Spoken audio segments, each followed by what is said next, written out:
Bonjour, c'est Stéphane l'alchimiste.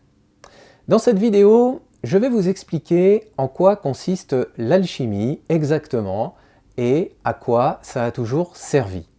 Mais je vais le faire cette fois vu de l'intérieur, c'est-à-dire avec le regard de l'alchimiste opératif et traditionnel. Pourquoi? Parce que, comme tous les grands mystères de l'humanité, vous le savez certainement, l'alchimie colporte elle aussi ses légendes et ses mythes depuis l'aube des temps, et c'est sans doute pour ça d'ailleurs qu'elle a toujours constitué une sorte de fascination, on va dire, jusqu'à nos jours même, puisque il y a des postulants à l'initiation alchimique dans toutes les générations, y compris la nôtre, et du coup ça a certainement du sens, comme vous le comprendrez à la fin de cette vidéo.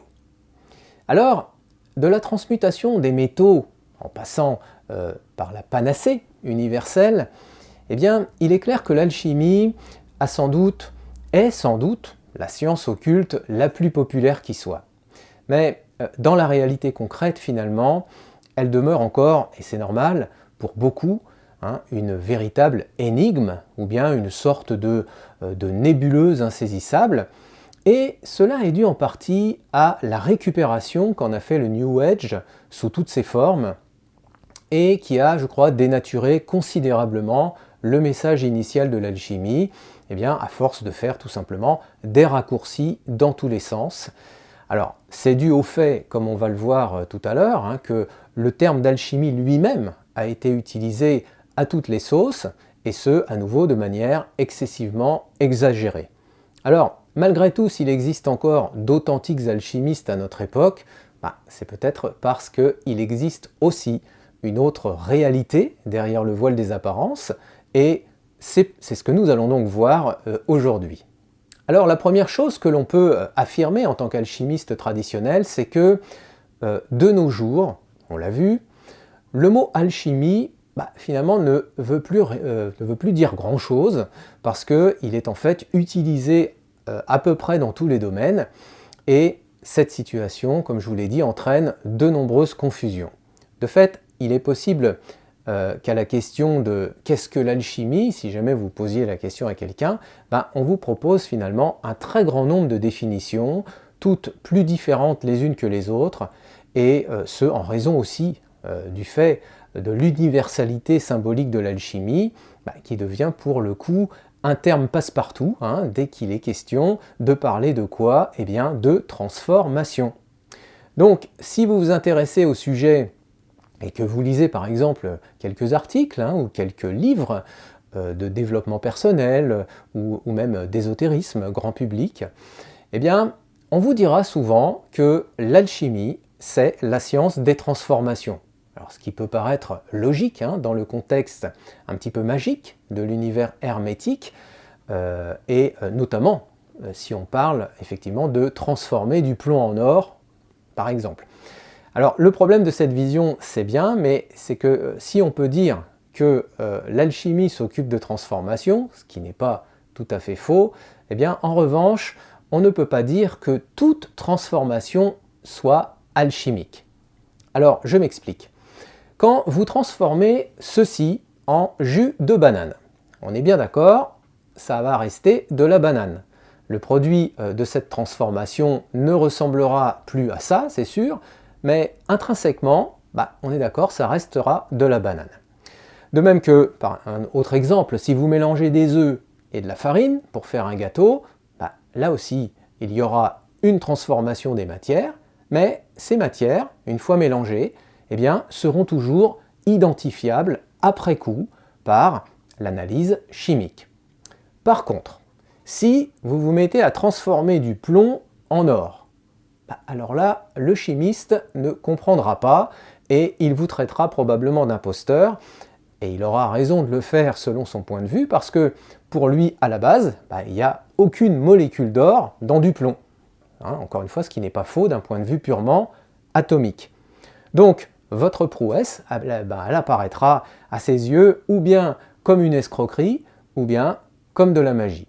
Sauf que, pour un alchimiste, la transformation, si on peut dire, du plomb en or, ça n'a rien d'un phénomène merveilleux, mais ça procède plutôt d'un processus évolutif qui veut, écoutez bien, que le plomb, comme tous les métaux, n'est en fait que de l'or immature et encrassé, ce qui explique donc que l'on puisse aller de l'un vers l'autre, alors dans certaines conditions bien sûr, et selon des procédés qui appartiennent évidemment au secret des alchimistes.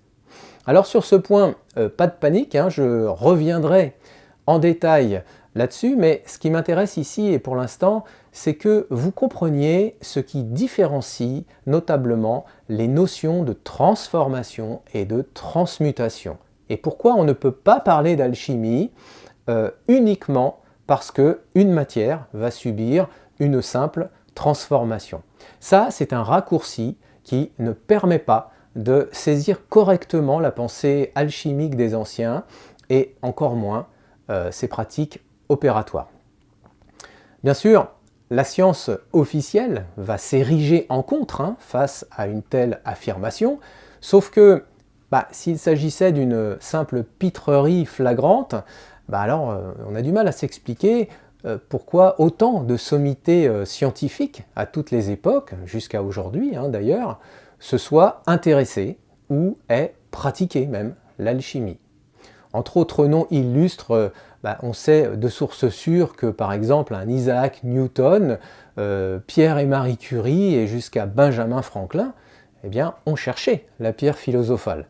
Et comme on l'imagine, en règle générale, les alchimistes ne se vantaient pas de s'occuper de ce genre de recherche. Donc ils s'y employaient le plus souvent dans le plus grand secret et à l'abri du coup des moqueries et du rejet de leurs collègues, et puis aussi rejet de l'institution en général si ça venait à se savoir.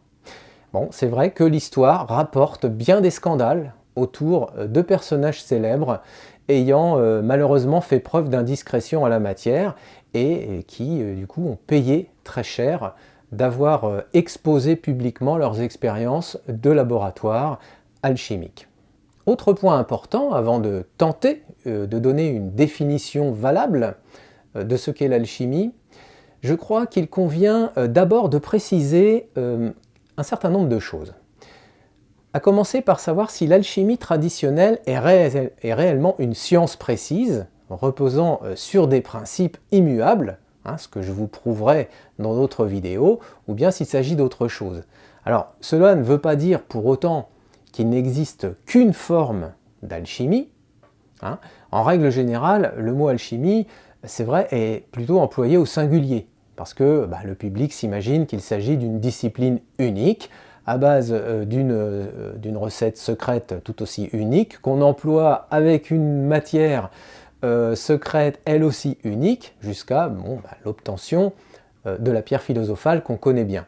Mais dans la réalité, rien n'est plus faux les amis, pour la bonne raison que, d'une part, il existe un très grand nombre de voies alchimiques, que d'autre part, il est possible de travailler sur de nombreuses matières également, et enfin, il n'existe pas une pierre philosophale, mais plusieurs, ayant donc des caractéristiques et des usages très différents, et qui, mis à part certaines opérations particulières, s'occupent de toute autre chose que de transmutation des métaux. Cependant, une chose est absolument certaine, c'est que, on va dire que toutes les formes d'alchimie existantes, pour faire simple, reposent sur les mêmes principes philosophiques et naturels immuables, et qui sont donc enseignés en aparté, donc clairement à l'école des alchimistes. Ce qui signifie une chose très importante, qui veut que lorsque vous connaissez et maîtrisez ces principes alchimiques, vous pouvez tout simplement comprendre et arpenter toutes les voies alchimiques et donc travailler sur les matières de votre choix. Même si, bien sûr, dans la réalité du laboratoire alchimique, il est clair que certaines matières vont convenir mieux que d'autres. Alors, après tous ces préalables, on comprend donc bien que l'alchimie n'est pas une discipline pseudo-scientifique, appartenant, je ne sais pas, à un autre âge, ni même un grand fourre-tout symbolique qu'on peut utiliser, donc comme on l'a vu, dès qu'on a besoin d'un mot pour décrire une quelconque transformation, ou même d'ailleurs quelquefois un quelconque mélange. Hein, je pense ici notamment à ce que vous connaissez, vous avez entendu parler de l'alchimie de l'amour, hein, qui voudrait bien elle aussi tout résumer. Donc l'alchimie c'est quoi? Eh bien c'est une discipline, ou plutôt un art, pour être précis, qui permet de guider en fait n'importe quel être vivant, végétal, minéral, animal, humain, vers ce qu'on appelle la maturité parfaite, et par conséquent vers ce qu'on pourrait appeler la meilleure version de lui-même. Alors ce qui est important ici, c'est de ne pas entendre cette définition sous un angle uniquement analogique ou symbolique, comme ça arrive souvent, notamment en psychologie ou dans le développement personnel. Mais de comprendre que la transmutation dont il est question ici, eh bien, elle est définitive. Il n'y a pas de retour en arrière possible, de la même façon, par exemple, que vous ne pouvez pas rendre crue une viande qui a été cuite. Et la cuisson ici, eh bien, nous l'entendons bien évidemment sous l'angle de l'athanor, qui est le four secret des alchimistes, sur lequel je reviendrai une autre fois. Donc, il est important de comprendre que cette maturité que l'alchimiste octroie à sa matière est bien sûr à rapprocher de la notion de sagesse. Et c'est pourquoi on parle de pierre philosophale, qui est l'instrument exceptionnel opérant la transmutation et qui conduit finalement tout ce qu'elle touche à quoi? À la perfection. Alors, pour les courageux qui m'ont suivi jusqu'ici, vous vous demanderez peut-être comment se fait-il donc que l'or puisse être le degré de perfection ultime du plomb, dans la mesure où ces deux métaux, bien évidemment, sont parfaitement distincts d'un point de vue chimique. Eh bien, je vais vous laisser y réfléchir pour l'instant au regard de tout ce qui a été dit aujourd'hui, et j'y reviendrai avec plaisir dans une autre vidéo pour clarifier ce point qui se trouve être, je vous le dis tout de suite, la clé principale de l'alchimie, grâce à laquelle tous les secrets alchimiques vous seront accessibles. Alors rassurez-vous, hein, la réponse n'est pas très compliquée, c'est plus simple qu'on ne l'imagine, mais je préfère que vous y réfléchissiez un petit peu tout seul dans votre coin dans un premier temps, et on verra tout ça ensemble en détail la prochaine fois. Merci de votre attention.